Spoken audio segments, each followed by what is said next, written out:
Hey everybody, this is D Hunter bringing another action figure review. Today we're going to be looking at the McFarlane Toys Mortal Kombat 11 Kitana action figure. This is Kitana in her blue ninja type outfit. I noticed the prototype photos came with an unmasked head. It looks like they scrapped that, probably for cost purposes. I'm not a huge Mortal Kombat collector. I've actually never played Mortal Kombat 11, but the action figure line is fantastic. This figure here is somehow going to be tied in with my Ra's al Ghul, League of Shadows, or League of Assassins.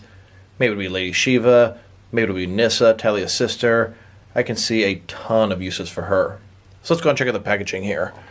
As you can see at the top, ages 14 plus. This is not a toy. McFarlane Toys, Mortal Kombat, Kitana. And you can see, here she is. She comes with what appears to be 3 different weapons, a collector stand, and herself. Here she is from the video game. Here she is on one side. Other side says Mortal Kombat. At the bottom, there is a barcode, in case that helps anybody. And on the back, you can see her posed up, getting ready to fight. So with no further ado, let's open her up.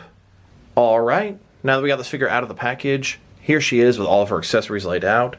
And she does come with a collector stand, a sai, a fan blade, both open and shut. But before we look at the accessories, let's check out the actual figure. So here she is, Kitana from Mortal Kombat 11. As you can see at the top, her hair's in a bun, got a little stick through it. She's got a blue bandana. Below that, she has her mask on, or as we call it in 2020, a facial covering. Big shoulder pads, blue outfit, looks like double jointed elbows, double jointed knees. Overall, she's looking pretty good. A nice female sexy ninja. In my collection, she could either be a generic ninja, she could be Kitana, she could be Nissa, Talia al Ghul's sister, she could be Lady Shiva. I can see a lot of uses for a figure like this. Now let's check out her accessories, and let's start off with the boring stuff. Here's her collector stand, pretty basic. It's a black circle, got the Mortal Kombat logo on the bottom. It's got a peg for the peg holder feet. Pretty flat, pretty basic. I'm not much of a stand guy. This is going to go to a huge bin of stands, never to be seen again. Now let's check out our weapons. Here's her sai, blue handle, a little bit of twisted blade up there. Kind of basic, but pretty cool. A little bit extra detail at the bottom of the handle there too. Here she is holding her sai. Now let's look at her fan blade. I think it's pretty cool. They have both one shut and one open. Would have been pretty nice if it was hinged and could actually shut itself, but this works pretty much just as good. Here's the folded down shut version. Nice sculpting detail on the handle there. And then here's the real deal. It's opened up. Got all the blades there. A lot of sculpting detail on the base. It looks really nice.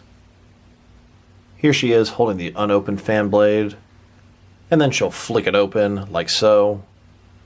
Here she is holding both of her weapons at the same time, getting ready to slice and dice on an opponent. Now that we've taken a pretty good look at both the figure and her accessories, now let's check out her height. From bottom to top, she's sitting at about 7.0 inches tall, not including the bun on her head, and that's going to translate to about 18 centimeters. Now let's check out her articulation. Starting with her head here, it can rotate from side to side. Can look up and down about that much. Can even tilt a little bit. Shoulders on a ball joint. They can go up more than 90 degrees, about this far, about as far as her shoulder pads or armor. Up, down, around, all that good stuff. She does have a butterfly joint between her shoulder and chest area, giving her a little bit of extra mobility forward and back there. Got a bicep cut below that. Double jointed elbows. They can go all the way in. Between her forearm and hand, she's got a ball, and that thing can rotate around, and it's hinged as well. And if you wanted to change the way that it's hinged, simply hold the ball in place, rotate the hand, then it can be hinged in a different direction. She's got 2 ball joints in her torso here, one here. Can rotate around, can also rotate around, and both of them can go in and out, giving her a very large range of motion in her torso here. Legs go out about this far, not a ball joint, but a similar type concept. They can swivel just a tiny bit, then go forward about that far, back really not at all. Double jointed knees below that. On her foot here, her ankle is very similar to the wrist. There's a ball in there. Can rotate around, go up and down. And if you want it to tilt or rock, which you can't do right now, you can sort of turn the ball, rotate it around, and that will allow you to rock the ankles. In addition to that, a little bit toe articulation. Here she is in a fight with Johnny Cage. Round 1, fight! Now let's check her out compared with some other action figures. Starting off with some other Mortal Kombat figures. Here she is with my entire McFarlane Mortal Kombat collection. We've got Johnny Cage, Kitana, and Spawn. I was a little late to the game on these Mortal Kombat figures. Didn't think I really needed them for my overall action figure collection, which is predominantly Batman related. Really wish I had jumped on the Sub-Zero and those type of figures. They're very expensive nowadays. I don't really consider Spawn to be a Mortal Kombat figure, even though it's technically where he's from, but he's one badass Spawn figure. Here she is with all the different DC Kitana figures in the 6 and 7 inch scale that I have. Different character, spelled differently, but a similar type theme. I mentioned earlier possibly using her as a substitution for Lady Shiva in my DC action figure world. Here she is next to a couple of Lady Shiva figures that I have. On the left, we've got a DC Direct or DC Collectibles Arkham Origins Lady Shiva, the only official release. On the right, got an old customized Lady Shiva I made many years ago. Here she is next to all the different Talia al Ghul figures that I have. On the left, we've got the Batman the Animated Series and the Arkham City versions. On the right, we've got a custom version I made many years ago. And the far right is a figure substitution. Look like a Talia. It's from the movie The Spirit. And I also mentioned earlier possibly using her for a Nissa al Ghul stand-in. Nissa al Ghul is the sister of Talia al Ghul. I'm currently using this Marvel Legends TV show Elektra as my Nissa al Ghul, and I think she works out pretty good. But this Kitana would be more of a 7 inch scale figure. Here she is next to 4 different Crouching Tiger, Hidden Dragon Gen U figures. These could work for some Kitana Ninja Warriors. I personally use them for Talia's Elite Guard from Arkham City, and I think they work absolutely fantastic for that purpose.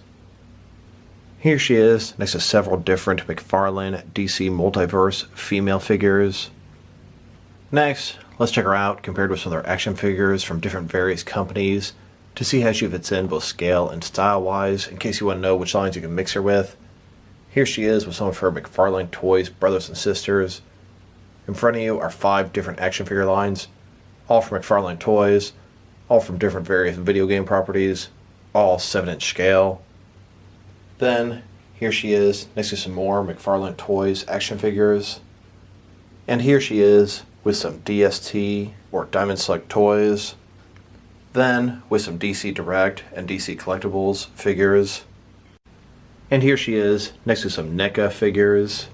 Then, here she is next to some Mattel wrestling figures. And here she is next to some Mezco 1/12 cloth soft goods action figures. And then with some Mattel DC Universe Classics figures. And here with some Mafex figures. Then with some Hasbro Marvel Legends. And here she is next to some SH Figure Arts action figures. And finally with some Jazzwares figures. So overall, this figure is very nice. I'm glad I pre-ordered her. I got mine from Amazon.com, although she's out of stock right now. I'm sure they'll be restocking in the near future. This figure's sculpt is excellent. Paint job is pretty nice. I just have a very small issue with a little bit of paint that chipped around the hand, and she came that way. Her articulation is excellent. Her accessories are pretty nice, and she looks really cool. I can find a ton of different uses for her in my action figure world. If I were to rate this figure, I'd give her a 7.5 out of 10. It's a pretty nice figure, and I'm enjoying it more than I expected. So this is D Hunter. Thank you guys for watching this video. If you liked the video, press like below. If you have anything you want to say about the video, add it to the comment section. If you want to see additional action figure reviews from me, press subscribe. I do appreciate when you do that. Once again, this is D Hunter. Thank you guys for watching this video, and I will talk to you guys real soon.